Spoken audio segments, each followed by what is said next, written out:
Welcome, everyone, to my Partner Up with Amy Carroll podcast series. As a communication coach, trainer, speaker, and author, I'm delighted to bring you insights and ideas to help you solve your communication conundrums. This is the February episode of my podcast series. Now, if you want to find out more about me or my previous guests, feel free to listen to previous episodes on either SoundCloud, Spotify, Deezer, or iTunes channels. And you can find them all under Amy Carroll Coaching. That's 2 R's and 2 L's. If by chance you missed the last podcast, I interviewed the wonderful Karen Mangia. And Karen and I talked about the secrets to being a successful person. She shared her wonderful mindset of being successful, along with how to deal with our inner critics by staying in our power of curiosity, creativity, and choice to move forward.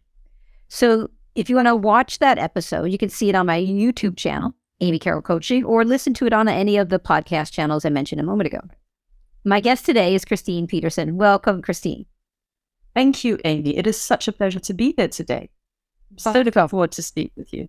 Okay, good. And I want the listeners to know, Christine, has it been 20 years that we've known each other? I think it's around 20. It's now. We met in Geneva. Yeah, that's right. Long time ago. So listeners, I want to give you a bit of background on Christine. And then we're going to introduce a very juicy topic. Christine Petersen, originally Danish and now officially Swiss, having lived 25 years in Switzerland. Christine has over 35 years of multinational company experience working as a project manager, director, trainer, coach, and consultant. With extensive training, coaching, and consulting experience in Europe, Christine decided to create her own consultancy and training practice in 2002. Now 21 years old, called Beirut. So before I go further to tell listeners more about you, Christine, at the back of my mind, I was like, I got to know, what's the story behind the name Beirut? Well, the story is that I had to find 21 years ago when I created my company, I had to find a name for my company. And I was looking around and figuring out what would be a good name, what would be an unusual name. And I looked at my dog, whose name is Beirut. I thought, brilliant, of course, Beirut. I thought you were going to say, I looked at my dog and he said. She always did. Yes, exactly. She's actually, it was quite funny because then, poor dog, because after that, I'm constantly saying Beirut, and she kept looking at me and said, yes, I do want now. So, yeah. She lived, so she was 19 and a half, had a long dog. I don't know. Impressive. And is now immortalized. Well, yes, she is. Listeners, Christine works mainly with multinational companies in Switzerland and around Europe. It specializes in helping people learn to be more efficient, effective, and happier in their work. Plus, she hosts a podcast you're definitely going to want to check out. The name is A Toolkit for a Better Life. And you can find it on Spotify, Apple Podcasts, and CastBox, and also on the dedicated website, A Toolkit for a Better Life. Okay, perfect. Oh, good. Okay, so now, listeners, we will reveal the topic, and it is burnout. That's right, burnout. Yeah. It what? Huge. So, Christine, anything that I haven't mentioned your background, feel free to share for the listeners. Though I really want to start with knowing why you're particularly interested in the subject of burnout. Well, Amy, as many small business owners know, and especially when you're an entrepreneur and you're starting your own business, you're working very, very, very long hours. And it's very easy to fall into all work and no play. Mm. And so some years after I started my company, I actually had my first burnout, and which was, as all burnouts are, very painful to go through. And of course, being your own boss, your own manager, you can't just say, oh, okay, well, I'll take 6 or 9 months off and then come back later and carry on my life. You can't do that. So you have to basically work through a burnout. And that is very, very painful as well. And it just means that the burnouts take a long time. Did you know that that was what was happening to you at the time it was happening? I didn't realize I was getting to a burnout because I didn't know anything about burnout at the right time.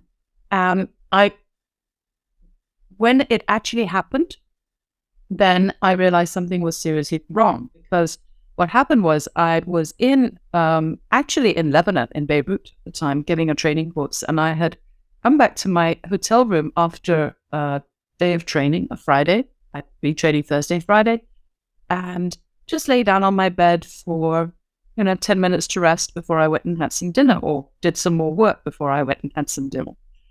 And suddenly I realized I couldn't move. I couldn't move my fingers. I couldn't move my arms or legs, actually. I was paralyzed.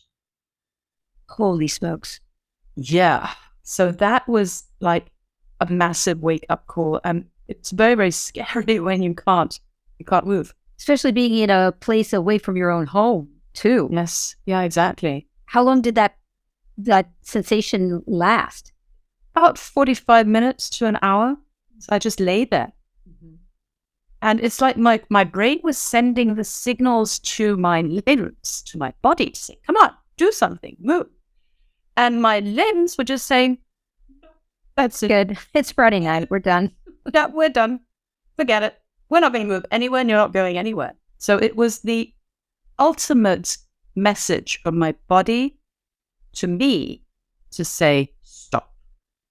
Okay, so you, in that moment, in those 45 minutes, and you're trying to send you're attempting to send these signals, you understood within that window of time, oh, this is very serious. There's a problem. Something needs to change. Yes. That's pretty impressive that you got that message. Even though it had to be right in your face, you were willing to hear it. I was willing to hear it. I didn't really understand yet what it was. Okay. And I couldn't label it as burnout. I didn't know that. I just knew this was serious enough that I'd really had to pay attention and stop. And so I did. I managed finally to start moving my fingers and my toes, and then my hands. I could actually start moving again. And went down and had some dinner.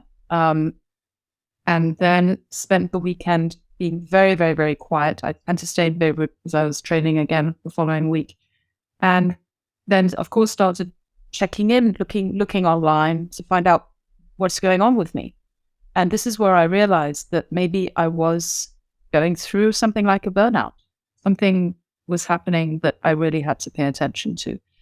And it lasted for years. So, of course, the actual, the fire, the acute phase was a couple of weeks where I really had problems functioning.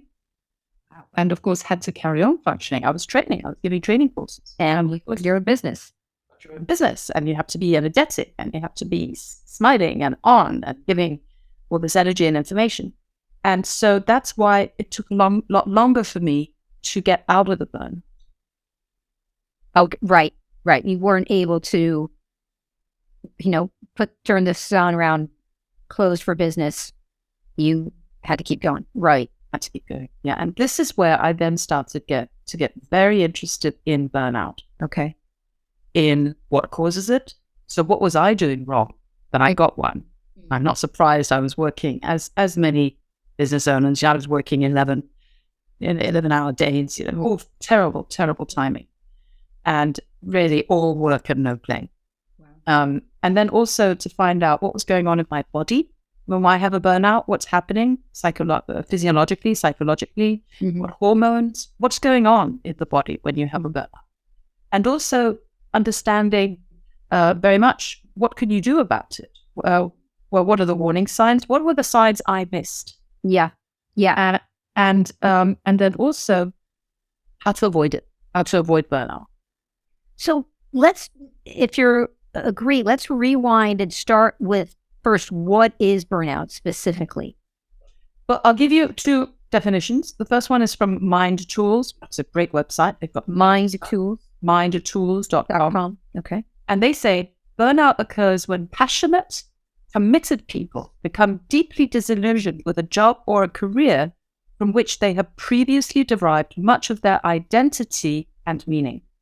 It comes as the things that inspire passion and enthusiasm are stripped away, and tedious or unpleasant things crowd in.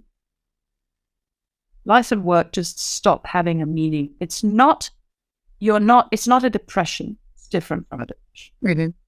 Now, and I know you have another definition. That first definition doesn't sound like it really fits for what you were doing, because you were made passionate, I'm guessing. Exactly. So that can be for some people. That would be for some people. Okay. The other definition is the WHO definition, World Health Organization definition. So that's sort of the more recognized one. And it's called burnout is a syndrome conceptualized as resulting from chronic workplace stress that has not been successfully managed. It is characterized by 3 dimensions: feelings of energy depletion or exhaustion, increased mental distance from one's job, or feelings of negativism or cynicism related to one's job, and thirdly, reduced professional efficacy. That one was the one that relates to me. Okay, so first, loss of energy. Second, of a sense of cynicism or negativity towards the work. Yep. And then third, reduced professional efficacy. You become less effective, less efficient. Yeah. Okay. It's always like you're spinning in the same place and just not getting anywhere. And you don't want to do the spinning. You don't want to be there and don't want to be spinning, and you still are. And you're used to being successful and achieving it. So now this is even more crazy making. It really is. And very often the people who, in fact, what I often say is the people who are at risk of burnout tend to be, perfectionists and they have problems saying no. Okay. You put those 2 things together. I'm not a perfectionist. I don't think I'll. Okay. Although the second one, I have serious FOMO. Don't want to say no to anything that sounds fun and interesting. Yes. Okay. All right. So carry on. Yes. So burnout really is something, it can happen to not anybody to a certain extent, and especially those people with those characteristics. And how would you say it shows up? What are some of the symptoms? And I suppose they vary. Some of the symptoms would be things like health problems. So you would have warning signs, for example, back pain. You might have some depression, and you might even be going into heart disease or obesity, or you're just getting sick a lot. Your immune system is just really being lowered. You might have cognitive difficulties. So things like your memory starts to go. I remember that was happening. My memory was getting fuzzy. And decision-making abilities start to lack. It's difficult to make decisions. And you have problems with emotional control. You can get angry or sad or whatever. There's emotions are all over the place. And problems focusing. So when you notice that you're making silly mistakes and you're forgetting important things, or you're having outbursts of emotion, or you're making bad decisions, and maybe a little bit of a combination between these things, you're probably in the phase of burning out. Now another... Thanks. When I listen to you describe that, I can now really relate to that third point about lack of efficiency and efficacy. Yes. Because you're not performing at the same rate you're accustomed to performing. And you tend to be a perfectionist. So you are accustomed to performing at a really high level all the time. And suddenly you're dropping. And that's very worrying. Yeah. And other people will notice it because they're like, Christine, why is Christine not performing? Why is she not making decisions properly? Why is she not doing all the things she's been doing before? So yeah, the other people can see these warning signs. And there's a couple of others. There's things like you start to get difficulties with work relationships and personal relationships. So burnout will be in a situation where you're not just under pressure professionally, you're also under pressure at home. So it tends when things are coming in from all sides. Okay, that's when burnout becomes much more possibility for you. So some people will snap at other people, they will lose their cool, or maybe there'll be just silly, stupid conflicts going on. You say a word and they'll snap at you. And sometimes people will withdraw and even avoid people they care about. So that's another symptoms. And of course, we were talking about performance, but you might see your performance dip. When you see you're taking your homework, when you see you're taking work home with you. There you go. Flashback to that high school. Oh yeah. Then that and it's not just once in a while, it's consistent. That can be a warning sign. Mm-hmm. And when you're waking up, for example, with no energy after a good night's sleep, or if you're drinking so much caffeine to stay awake, or you're having trouble staying awake at work. Mm-hmm. So that as well, you might be feeling negative. You might start to feel anxious about things that you would never be anxious about normally. You start to judge others. You start to feel cynical. Mm-hmm. And you're just not satisfied anymore. And you see no point. There's just no point in doing things. I mean, why should I bother is the type of thing that you will get. What you're losing your motivation.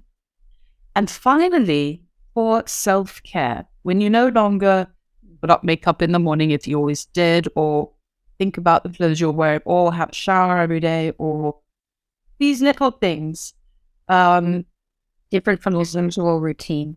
Exactly. It could also be things like drugs or alcohol, anything that you start using differently than you are normally. Those are all things you should just start to use as warning signals. It's really fascinating to listen to you go through that list. And I have to admit, there were multiple things that are going check, check, check, check. And for me, one of the things I know when the stress is getting too high, this is a word that when I say it to non-English mother tongue people, they're not familiar with it, though. You may be aware of the word resentment, to feel resentful. Yes. Oh, yes, resentful, yes. That for me is my trigger. If I have to say yes to something or no to something, and there's a chance I'm going to feel resentful saying that yes or no, then that's I use that now as my generic yellow flag to say, pay attention, Amy, because that could lead to bigger consequences. I love that. That's such a great yellow flag. Yes. And that brings me to one of the things, because once you've had I've had 2 burnouts, unfortunately. I didn't listen well enough the first time, and my body came back and said, okay, here we go again. Let's see if you can now listen properly. So I have been this time. The problem with burnout is once you've had 1 or 2, you're much more susceptible to have more. You become very fragile in terms of burnout. You really have to be careful. Yeah. And I agree with you in the resentful, with that as a trigger. And when I start to feel that I've got too many things going on in one day, and I start to think, oh no, I don't want to do that. I don't want to do that. I don't want to do that. Those are my triggers. Okay. Yeah. And then what I do is I bring down the amount of things I do to 3 things a day. And that becomes my rule is I don't have to take more than 3 appointments or more than 3 activities in one day. Mm-hmm. And that's like a reset. Oh, that's a really good, simple, clear guideline. I want to go back to this thing that I don't fully understand. You may or may not have an answer, or you may be talking about it later. And that is, I'm calling it the point of no return. Why is it that up to a certain point we can pull back and recover and, it's okay. Though for you, in your case, the first burnout, you were on that bed in Lebanon, body paralyzed for those 45 minutes, it sounds like, from what you described. And then you said it took weeks to come back and then even years. Do you understand or know why is it that, what is the tipping point that happens that you then have to take so long to recover? But the tipping point, I feel, it's hormonal. So it's all about biology. What's going on in our bodies is that we're under stress, and that we're producing adrenaline, and we're producing cortisol, which are the 2 stress reaction hormones. Now, if we're constantly under stress, constantly feeling attacked or stressed or anxious or overworked or constantly things happening, a little bit you were saying you start to feel resentful. There's another thing you have to do because it's just constant. Then the body will keep producing adrenaline, keep producing cortisol until suddenly one day the body has no more reserves. It can't produce any more cortisol. And that gives you adrenal fatigue. And adrenal fatigue is closely linked to burnout. Okay. So it's physical. It's kind of like, not that I've ever done this in my young adulthood. The car needs oil, and when you don't put the oil in and you let it run out, it then damages the car. Yes. Whereas if Amy had just listened to the noise or paid attention to the light, and she put the oil in earlier, then the car would not have had to be totaled. For example, if that is an outfit. Absolutely perfect analogy.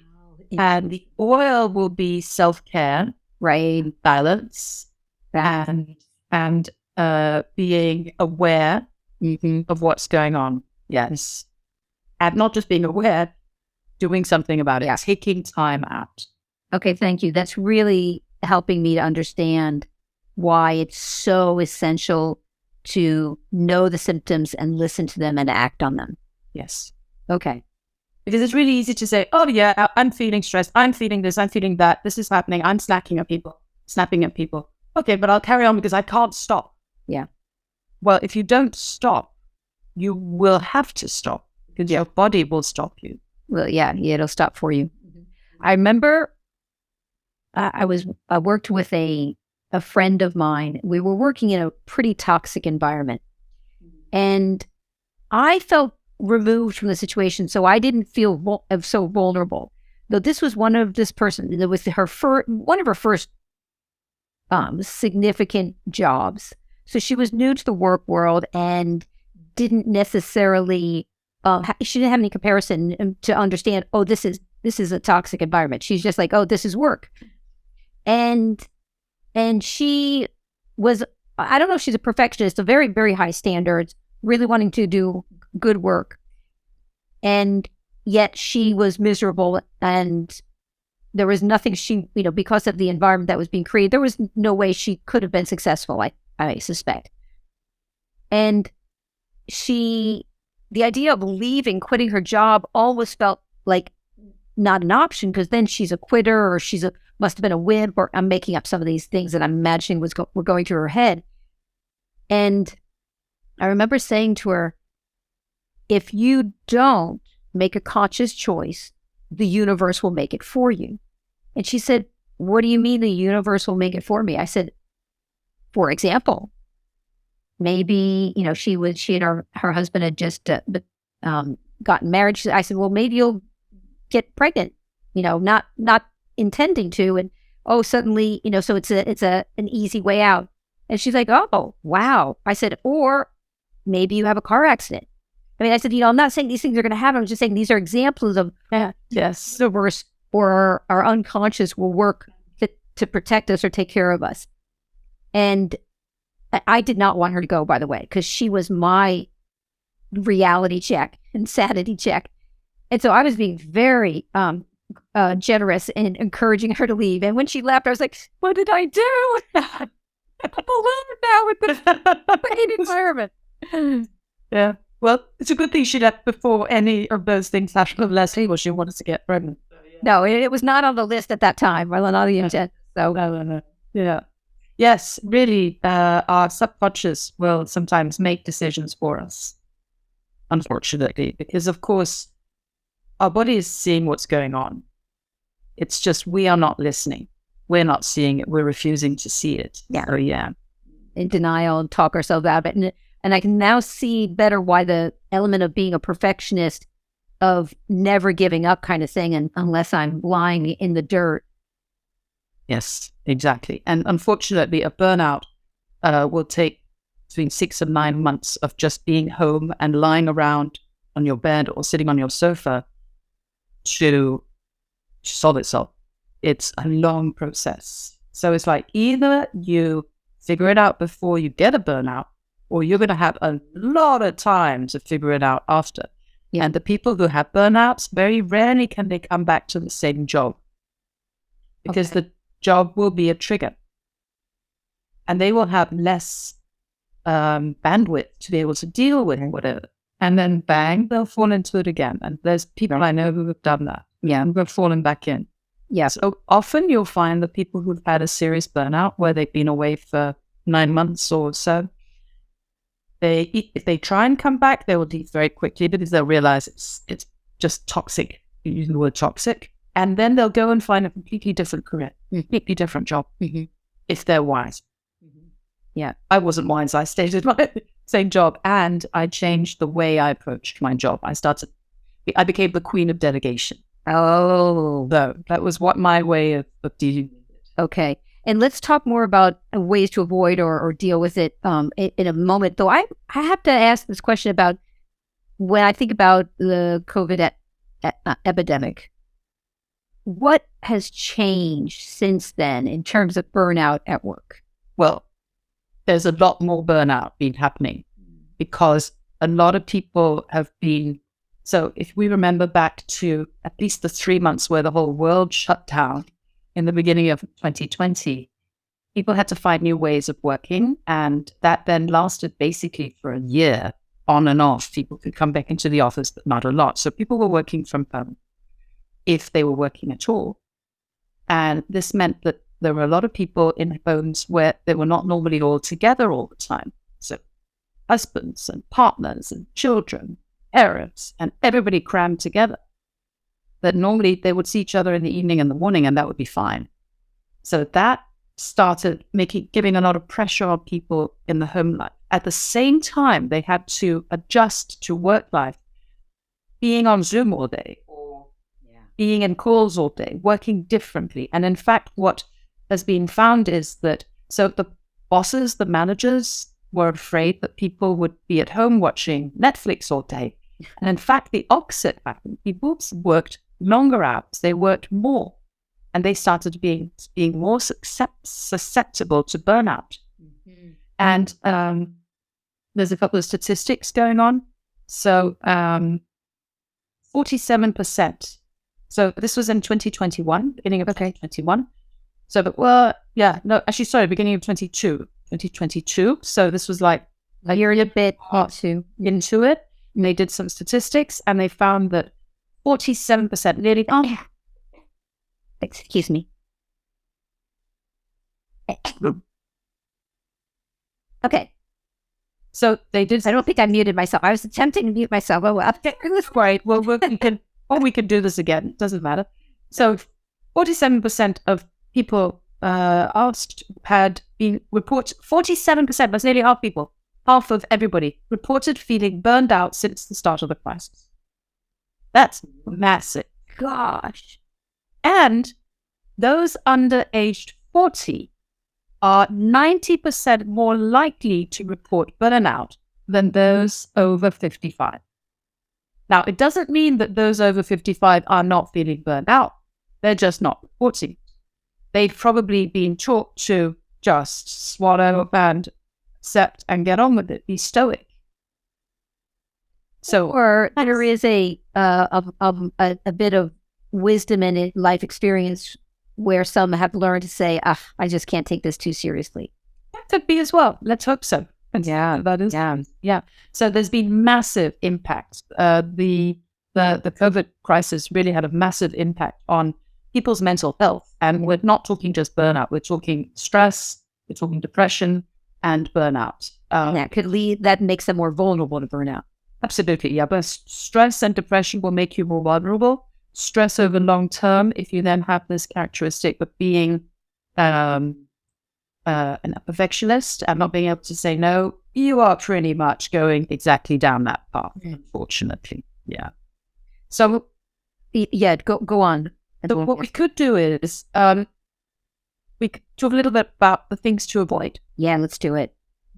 And I have one thing I think I could contribute already, and maybe I'll have more. Okay. So first of all, I'd like to talk about hormones, and then I can talk about behaviors. Okay. So a lot of our emotions, a lot of the things we do every day, the way we feel, what we do, how we act or react, it's all based on our hormones. And our hormones are triggered by external factors, internal factors, things that happen to us.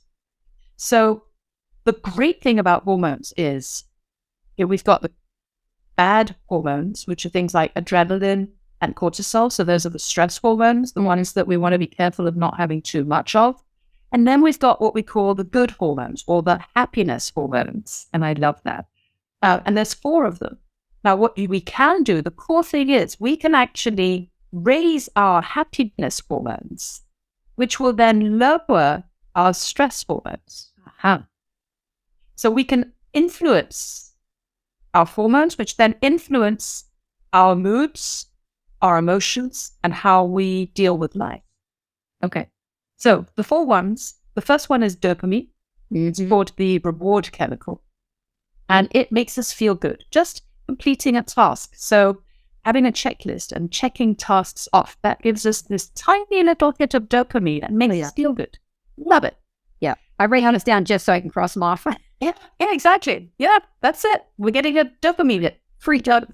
Food is you get a dopamine hit.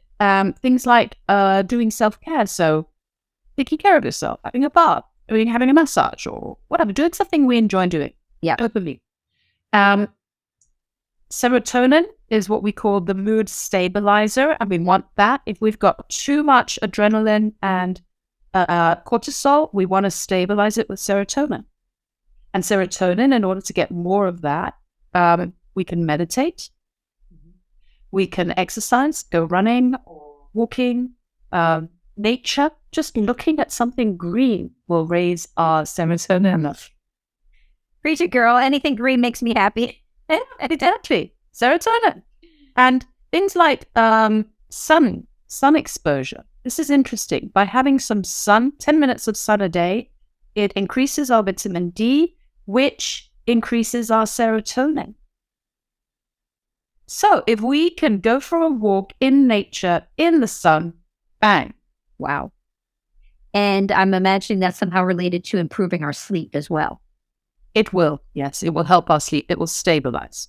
Stabilize us. So dopamine, serotonin. The third one is endorphins, and these are called painkillers. And endorphins are, have you heard of the runner's high? Yeah. Yeah. I've heard of it. I have not experienced it. I'm not a runner, but okay, some people are. And then one of the reasons they probably are is they get this hit, massive hit of endorphins. So anything where you just use your body a little bit more in that way, exercising, but pushing yourself will give you this little high feeling of endorphins. It's a painkiller. It stops pain in the body. It's used if, for example, you stub your toe or break a rib or something, and you don't feel that it's hurting, then you know it's serious because the endorphins have kicked in and you've probably broken something. Hey. That's my signal. How bad is it? Well, I can't feel it, so it must be really bad. It must be really bad. Yeah. For about 5 or 10 minutes, the endorphins have kicked in. Now, there's a couple of things you can do with it. You can do laughter. You can laugh, watch a silly song, and you can eat dark chocolate. Oh, both, I think, are mandatory on a daily basis. Absolutely. So don't stub your toe, but instead, sit down, watch a funny film, and eat dark chocolate, and you get your endorphin hit. Oh my gosh. Could you imagine if people took that serious enough to say, okay, in order to maintain my mental health, I have to find a reason to laugh today. Yes. Oh my gosh. I love it. And the easy way to do it is go on YouTube and just watch 5 minutes of something ridiculous. Those cat and dog videos, they get me every time. Oh, it's just so delightful. And it's so easy. And in fact, some countries, the UK, for example, they prescribe serotonin for people who are depressed. For people who are depressed, they just prescribe nature walks, and they call them, what's it called? A wood bath or nature bath. Go into the nature to get green around you, and that will give you dopamine. Really, it's almost like become a medicine now. If we could also prescribe laughter daily, wouldn't that be amazing? Yeah. Yeah. I have my friend Paula in Manhattan. She's the person I call when I need a giggle. Ah, Yeah. ah. And finally, we've got the oxytocin hormone. You've probably heard of this. This is what we call the love hormone. Mm. Yeah. And it makes us feel warm and fuzzy. And Yeah.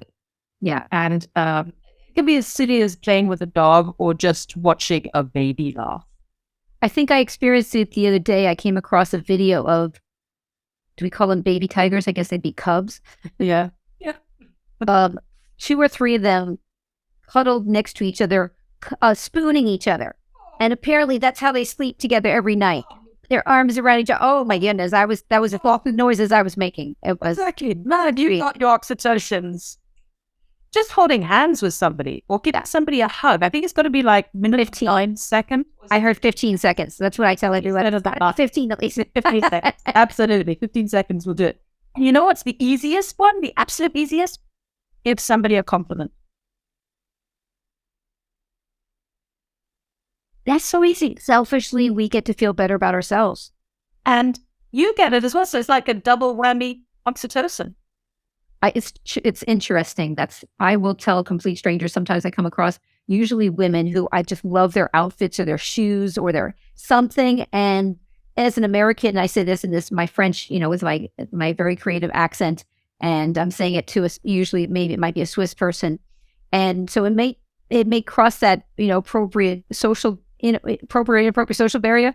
Though as soon as they hear it's a compliment, they're like, "Oh, I'm good. I'll take that compliment." Oh yeah, I do the same. I do it with earrings. For example, that at the checkout, if I'm at a checkout in a supermarket, I'll tell the cashier I love her earrings or her necklace, and she's just like, "Oh, it's bang." Yeah, it doesn't take much.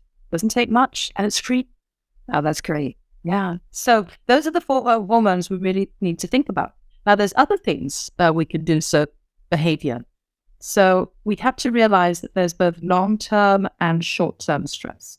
Short-term stress is totally fine. That's how the body's wired. We need adrenaline, and that's fine. Cortisol is there for a reason. Cortisol, sorry. So one thing you could do to find out if you've got long-term stress is you can take a burnout stress test, a burnout test or a Burnout stress test. Yeah. Well, you can go online and you can find burnout tests. Excellent. Yeah, very useful. Very useful. Yeah, so that's good.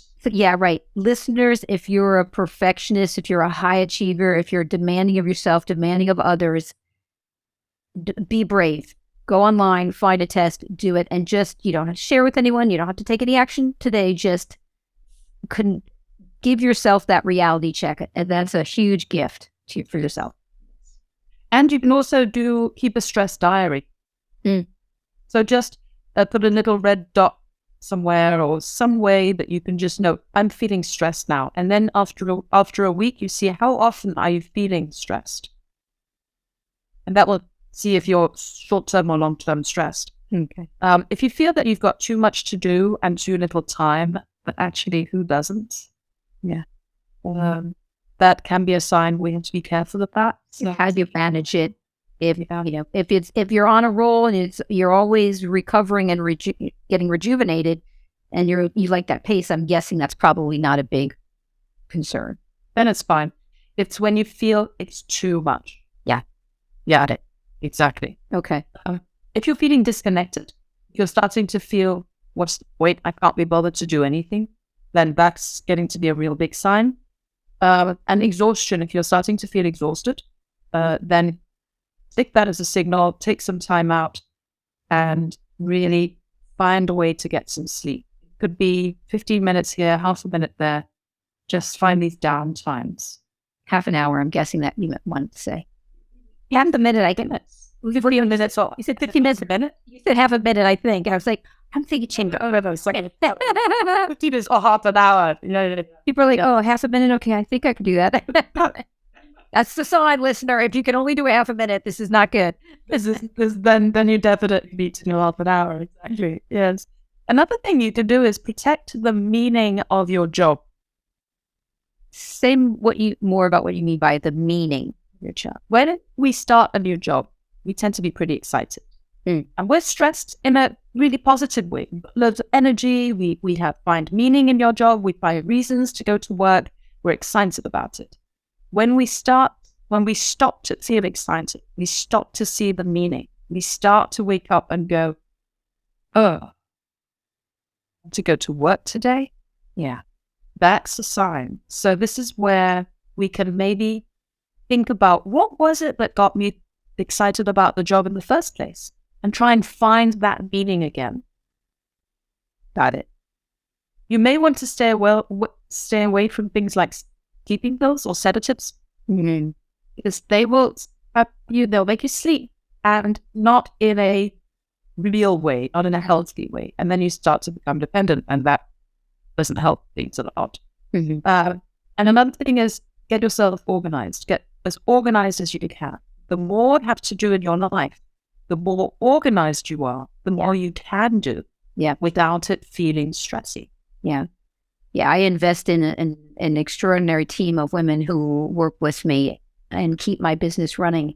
And I know that I would have never been able to achieve what I've achieved, got to where I am, if it wasn't for them, because they're able to do so much of this organizing and structure and thinking through things that where my brain just doesn't go.